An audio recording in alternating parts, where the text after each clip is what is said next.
শেখ মুজিব সম্পর্কে এখন আমরা যেসব শুনি, আসলেই কি তিনি এরকম মহামানুষ ছিলেন?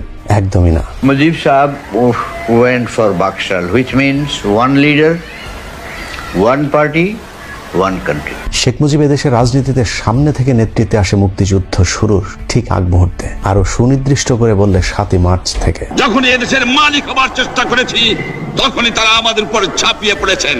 আবেগী বাঙালি 7ই মার্চের ভাষণের উত্তেজনায় ভরপুর দু একটি লাইন শুনে মনোমুগ্ধ হয়ে যান, কিন্তু এটা ছিল মুজিবের মহা প্রতারণা।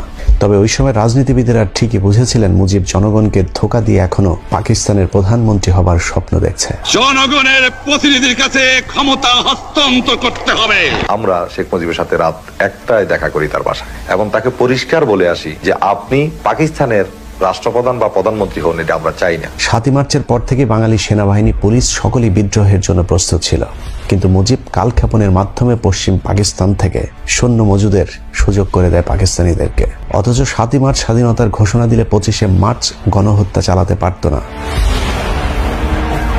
শেখ মুজিবের 7ই মার্চের ভাষণের পর ওই সময়ের আওয়ামী লীগ নেতারাও যে ক্ষোভ জানিয়েছিলেন, সেই কথাটি হাসিনা নিজেও এখন স্বীকার করেন। ভাষণে যাওয়ার আগে অনেকেই দিন রাত পরিশ্রম করেছেন, অনেক পয়েন্ট তৈরি করেছেন। অনেকে বলছে এইভাবে বলতে হবে, এই করতে হবে, এটা না বলে হতাশ হয়ে ফিরে যাবে, নানা ধরনের কথায় সমস্ত আমরা জর্জরিত ছিলাম। অথচ বর্তমান আওয়ামী লীগ 7ই মার্চে দেওয়া শেখ মুজিবের প্রতারণামূলক সেই বক্তব্য থেকে বড় একটি অংশ বাদ দিয়ে নিজেদের সুবিধাজনক অংশটুকে স্বাধীনতার ঘোষণা হিসেবে প্রচার করছে। কিন্তু 7ই মার্চের ভাষণে হুমকি ধমকি থাকলেও পুরোটা শুনলে বোঝা যাবে শেখ মুজিব এই বক্তব্যে আর যাই হোক স্বাধীনতার ঘোষণা দেননি। 7ই মার্চ প্রথম কিন্তু পতাকাটা আমি শেখ মুজিবকে পল্টন ময়দানে দিয়েছিলাম। তিনি আমাকে বলেন ইটস টু আর্লি। আমি বলেছিলাম যে এটা আর্লি নয়, this is the correct time. Sheikh মুজিবের 7ই মার্চের বক্তব্য থেকে অনেকটুকু অংশ বাদ দিয়ে দেওয়া হয়েছে। তার মাঝে একটি কথা হলো, শেখ মুজিব মিটিং সমাপ্তির ঘোষণা দেওয়ার আগে বলেছিলেন তিনি রক্ত দেওয়ার জন্য প্রস্তুত।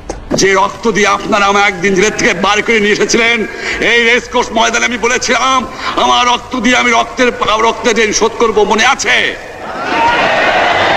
আমি রক্ত দেওয়ার জন্য প্রস্তুত। আমাদের মিটিং এইখানেই শেষ। আসসালামু আলাইকুম।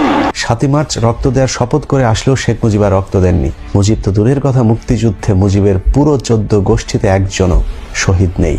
ধাপ্পাবাজ মুজিব 25শে মার্চ রাতে পাকিস্তানিদের সাথে আতাত করে চলে যান পাকিস্তানে। সাথে নিয়ে যান ডক্টর কামালকে। পাকিস্তানে গিয়ে তিনি বেশিরভাগ সময়ে এই ডক্টর কামালের শ্বশুর বাড়িতেই অবস্থান করেছেন।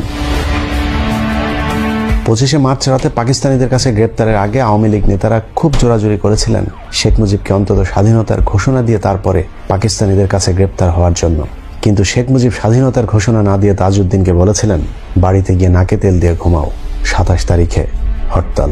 যে তথ্যটি তাজউদ্দিন আহমেদের মেয়ে তার বইতে লিখেছেন।